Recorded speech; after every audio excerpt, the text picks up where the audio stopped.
Eh bien, bonjour à tous et bienvenue pour cette deuxième partie des conférences du dimanche matin. Et nous sommes aujourd'hui avec Yacine de Roon et Florent, mon collègue de sonvideo.com. Et nous allons parler de bibliothèque musicale avec Roon. Alors Yacine, comment ça Roon? Bonjour messieurs, bonjour à tous. Ça va très très bien, très très beau salon, deuxième jour, beaucoup de monde, donc ça va super. Super. Et du coup, tu vas pouvoir nous expliquer déjà, c'est quoi Roon?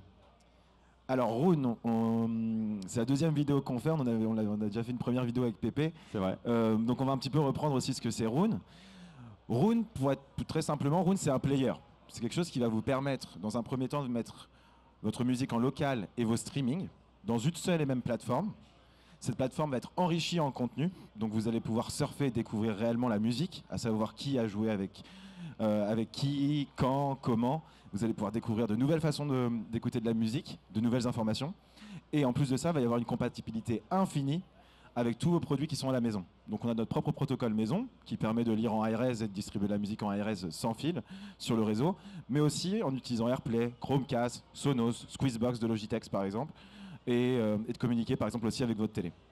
Donc voilà, en quelques mots, ce qu'est Roon. Tu parlais d'écouter la musique différemment et de découvrir des choses grâce à Roon. Alors ça fonctionne comment? Il y a des protocoles particuliers, des métadonnées, comment c'est géré? Alors, l'idée de Roon, c'est simple, c'est on est parti du constat qu'il y avait un petit peu trop de protocoles différents. Les gens qui écoutent de la musique c'est quelque chose d'extrêmement personnel. Et maintenant, c'est très compliqué en fait pour tout le monde de trouver une solution pour tout le monde. Donc Roon, ce qui est assez intéressant, c'est on a réussi à agréger tous les protocoles les plus célèbres qui sont sur le marché, AirPlay, Chromecast, Sonos, etc. Mais on a essayé aussi surtout de répondre aux audiophiles et tous ceux qui veulent avoir un protocole qui leur permet d'être fiable, de pouvoir jouer en multi-room et de pouvoir jouer en ARS. Et ce protocole, c'est le protocole Roon Ready. Donc on est capable d'héberger tous les protocoles. Et aussi, évidemment, et c'est ce qui a fait le fait qu'on est devenu référence sur le marché, notre protocole maison qui est le protocole Roon Ready. Voilà.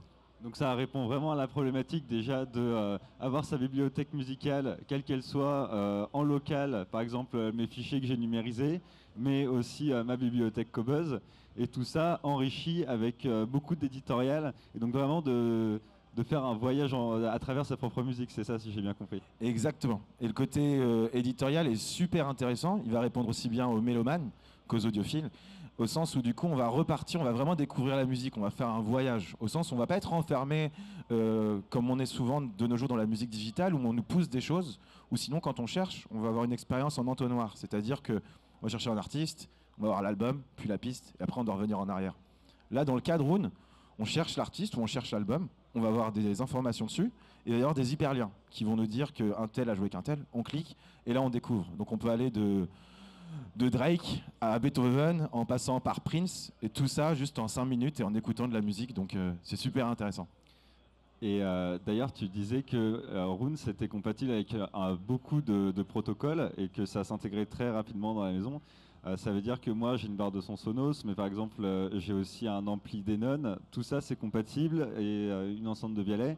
Tout ça, ça va pouvoir jouer avec Roon en multi-room sans problème. Exactement, en multi-room et même aussi bien ce qu'on appelle le party mode, c'est-à-dire qu'on met de la musique sur toutes les enceintes en même temps. Roon va être capable de tout détecter. Pourquoi? C'est qu'on a fait aussi les choses à l'envers. Normalement, pour la plupart des protocoles, on demande simplement de remplir un cahier des charges. Et on ne vérifie pas les produits. C'est ce que font AirPlay ou Chromecast ou autre. Nous, on a pris le problème à l'envers. On s'est dit, on veut être extrêmement rigoureux sur la qualité et l'expérience. Donc, à toutes les marques qu'on a référencées, maintenant, il y a plus de 2000 produits et plus de 350 marques. Tous ces produits-là qu'on a certifiés, ils sont venus par nos laboratoires et on a travaillé main dans la main avec les partenaires pour certifier le produit. Donc, pas de latence, pas de coupure, grande fiabilité et aussi surtout une expérience inégalée. C'est pour ça du coup qu'on est la référence sur le marché. Voilà. Et est-ce que vous avez une liste des produits compatibles quelque part sur le site pour savoir si je peux prendre Roon et être tranquille chez moi et l'utiliser? Exactement, donc il y a deux choses. Vous allez pouvoir avoir accès à ça sur notre site, donc roonlabs.com, et où il y a un petit onglet partenaires. Et donc là, vous allez pouvoir trouver toutes les marques qui sont partenaires. La plupart le sont déjà. Ou sinon, comme vous l'avez fait, vous l'avez très bien fait chez Son Vidéo, juste en tapant Roon chez Son Vidéo, vous allez pouvoir voir tous les produits qui sont Roon Ready chez Son Vidéo. Et donc du coup, c'est assez facile de trouver votre petit bonheur du produit que vous allez acheter ou sinon celui que vous cherchez, que vous avez chez vous. D'accord. Et alors, en me promenant sur ton stand, j'ai vu que tu avais un petit boîtier que tu appelles le Nucleus. Oui. Est-ce que tu peux nous en dire plus? Parce qu'il me semble que ça améliore quand même grandement l'expérience Roon à la maison. Exactement. Donc avant de passer sur le Nucleus, pour comprendre, donc on a vu que Roon, c'était j'arrive à agréger toutes mes sources, j'ai une interface qui est enrichie, vraiment un petit peu comme à l'époque quand on allait chez un disquaire, et une compatibilité avec tous mes produits à la maison. Maintenant, comment ça marche? Le truc, c'est que Roon, comme toute application, a besoin d'un serveur pour marcher, que ce soit Spotify ou Qobuz ou Tidal. Il y a un serveur quelque part en Arizona ou je ne sais pas où, et vous allez vous connecter à ce serveur qui va vous envoyer des informations. Nous, à Roon, pour que ça marche, on a un serveur à la maison. Ce serveur, du coup, pour utiliser Roon, vous allez devoir installer Roon sur un serveur. Un serveur, c'est un ordinateur. C'est un appareil doué de puissance de calcul. Donc vous allez installer Roon soit sur votre ordinateur, donc Mac, Linux, Windows. Ça marche aussi avec des NAS, même si on le déconseille un petit peu, ou sinon sur des serveurs dédiés. Pour une expérience la plus fluide possible, nous on a créé le Nucleus. Donc le Nucleus, ça va être un serveur dédié à utiliser Roon et seulement Roon. Mais pour commencer, vous pouvez évidemment essayer Roon simplement sur votre ordinateur. Vous téléchargez la version desktop, vous lancez Roon sur votre ordi, et de là, vous allez pouvoir paramétrer tous vos appareils, et votre iPad, votre tablette Android ou vos téléphones vont pouvoir du coup piloter aussi Roon depuis votre ordinateur. Si vous voulez pas votre ordi, du coup il y a la meilleure expérience avec le Nucleus. D'accord. Et je pense que c'est important de préciser pourquoi justement tu as besoin d'un cerveau central à domicile. C'est parce qu'on a la bibliothèque de ses propres fichiers, c'est ça? Exactement. C'est qu'il y a aussi deux trucs. C'est que par rapport au fait on a réellement poussé l'expérience aussi bien pour les mélomanes que les audiophiles, en termes de la qualité des fichiers qu'on va lire, le fait que ça fasse du multi-room, qu'il n'y ait pas de latence, qu'il y ait énormément de données, on a réellement besoin d'avoir un réseau local. C'est pas quelque chose qu'on est capable de faire de nos jours avec de la 4G. Donc du coup, Roon marche chez vous, à la maison, sur un réseau local.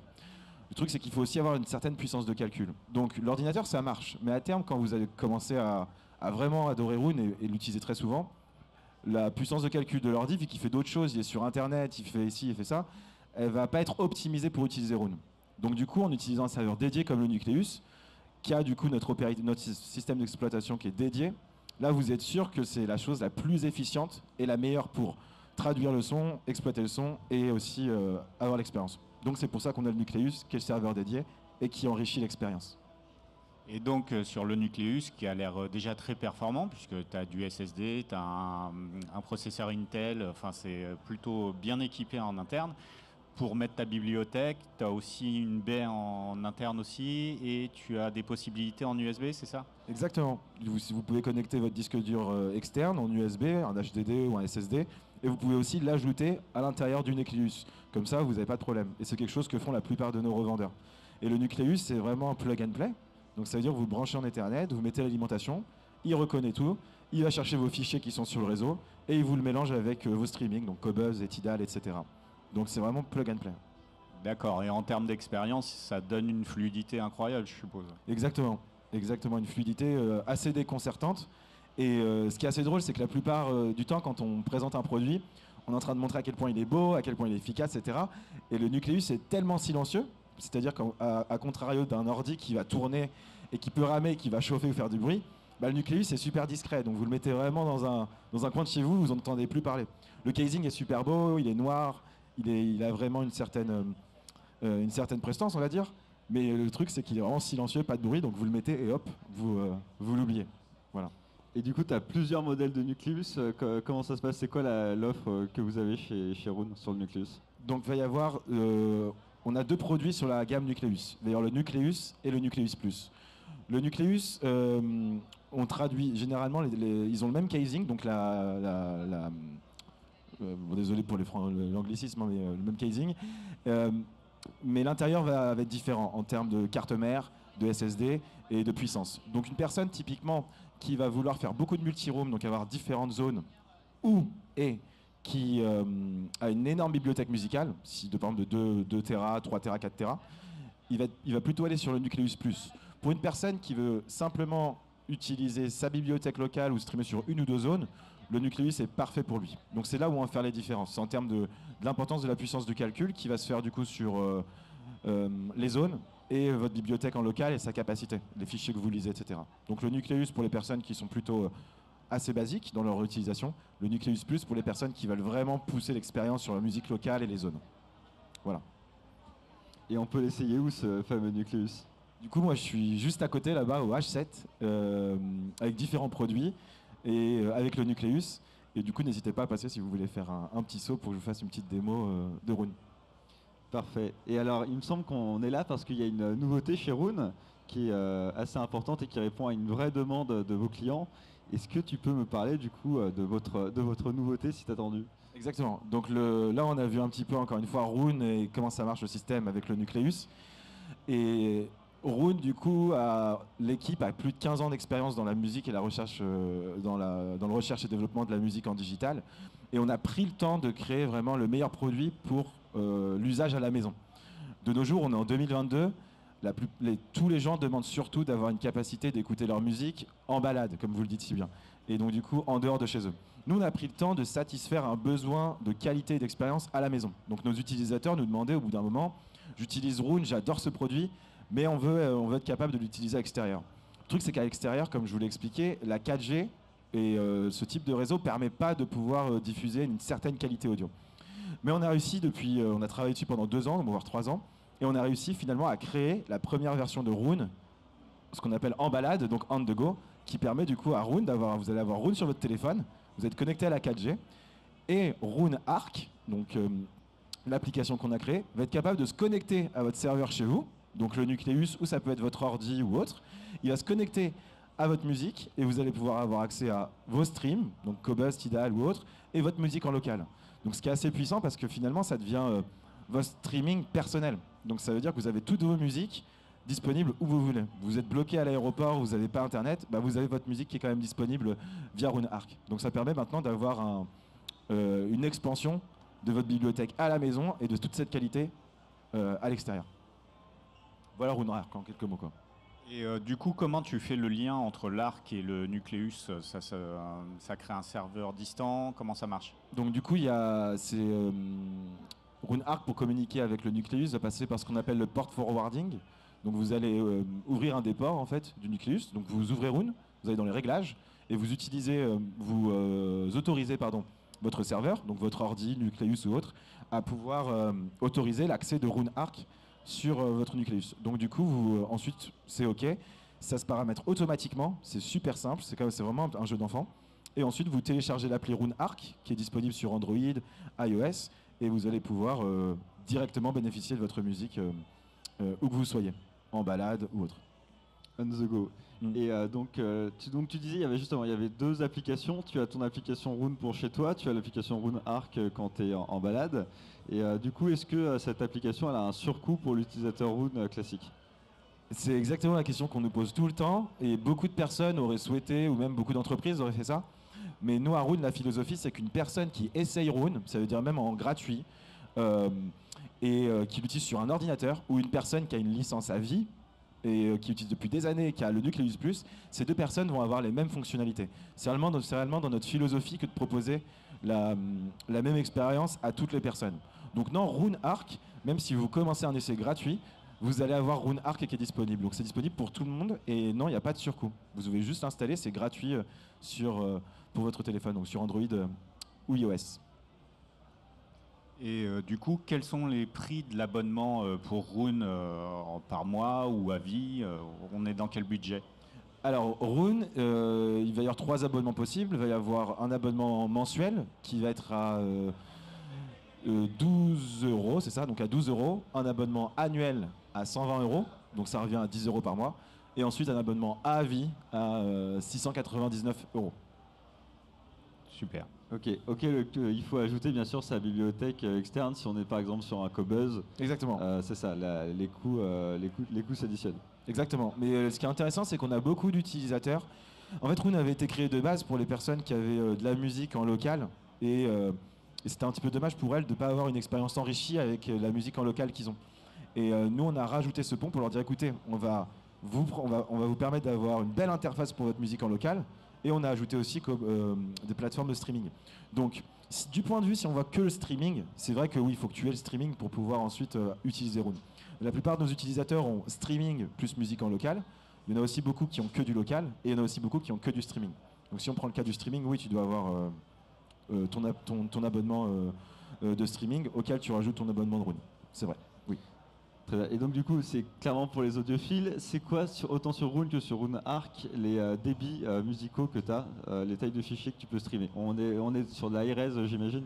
Ouais, tu peux streamer vraiment tout. Ce qui est intéressant avec Roon, c'est que ça touche vraiment pas à la source, à votre fichier source, d'accord? Donc si c'est du FLAC, du DSD, ou même là, c'est assez intéressant. Moi, j'ai aussi du MP3 pas très beau sur mon disque dur, et ça touche vraiment pas à ça. Tu peux t'amuser à lump sampler ou down sampler en fonction de la capacité de ton appareil après.